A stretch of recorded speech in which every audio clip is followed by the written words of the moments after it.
Alrighty, what is quacking, everyone? Hope you having a fantastic day today. So, Drop Roller. Drop Roller is a very interesting ability that I've been eyeballing for a while. I've been trying to figure out how to articulate my feelings on it. But after yesterday, a couple days ago, something like that, after grinding X rank, and people just kind of hit me with the drop roller. I feel like I want to talk about it a little bit and just kind of go over it a little bit. So, if you don't know what drop roller does, it's a primary ability on your little feetsies that you cover up because you don't want people just looking at them for free. It allows the player to roll immediately after performing a super jump or returning to an inkjet or zipcaster spot by pointing or tilting the L stick in a desired direction before landing. The roll is similar to one provided by dually type weapons.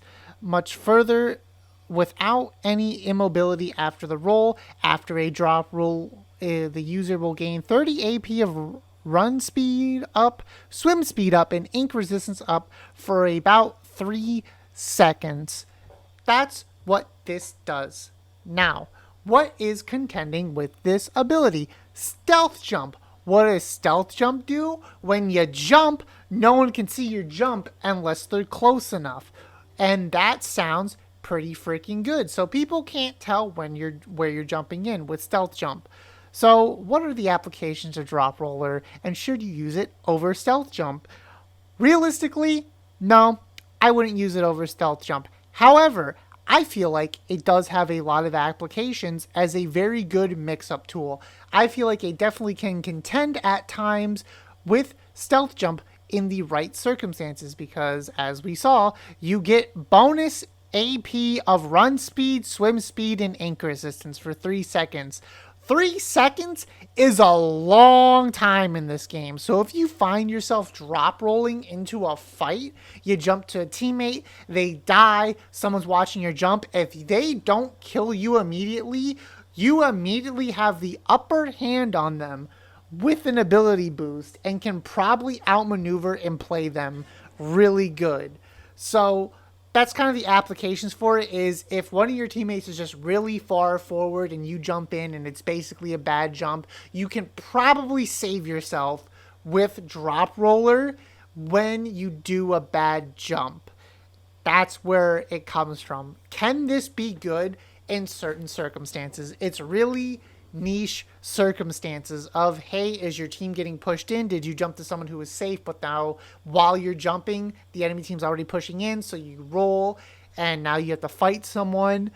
So those are like the applications for that is, oh, rolling around, moving, seeing the jump ins.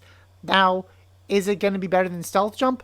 No, because stealth jump has a wider range of what it can be used for. Like, hey, I'm jumping to my back line. They're watching the board. They don't see your jump in. They can't see you jumping in. They don't know that. They don't have that information. With drop roller, they will have that information. They will see that jump in. They will know that you're jumping in. They have that information. So that is the huge difference is stealth jump deprives the enemy team of information that you can use where they don't know your position on the map compared to drop roller where you're like, okay, if someone's watching my jump, I might be able to mess them up. So that is the two distinct differences between the abilities. The only thing you're really running drop roller on is something like Inkjet or something like Zipcaster. So like if you're running ballpoint, fantastic on ballpoint. You can choose to run it on vanilla slosher if you so choose. But also remember stealth jump makes it so you actually have to go out and find the drop areas of the Zipcaster and Inkjet as well. Granted, it's probably going to be easier to find for the most part because you got to swim around location compared to like stealth jump where it could be anywhere on the map. If someone's in a safe spot and someone jumps there and just, goes in the ink, you're going to have a hard time seeing that. But for the inkjets and stuff, you can probably just swim around, find it fairly easy. It might take a minute if you're going a little slow, but also you're being pressured by an inkjet. You might be pressured by the zip caster.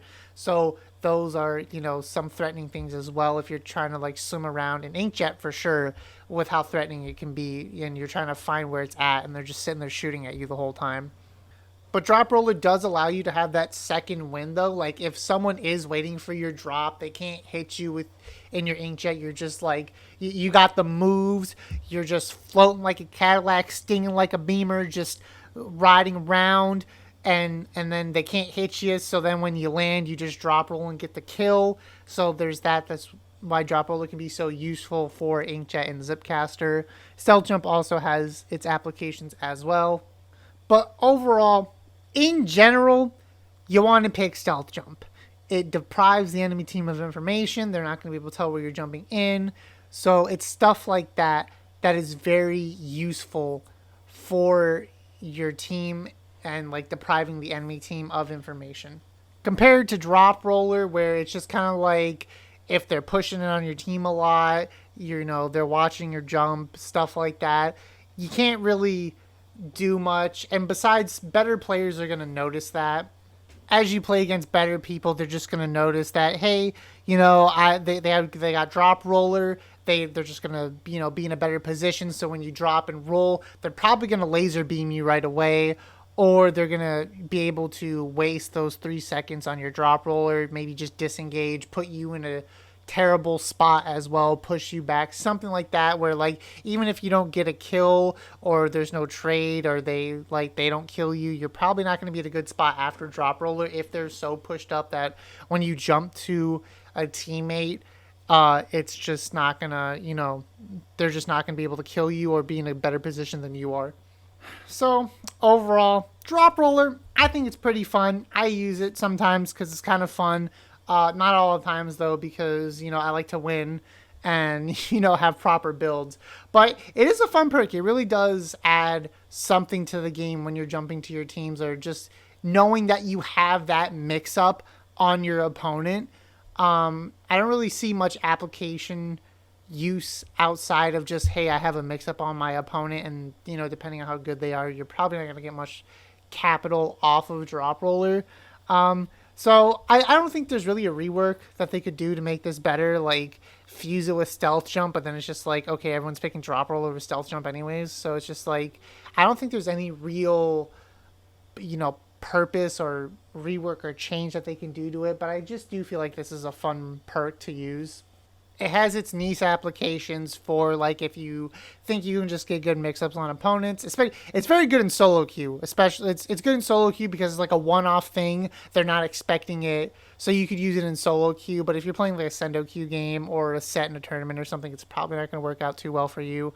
Probably you just only really want to use it on stuff like Zipcaster and Inkjet.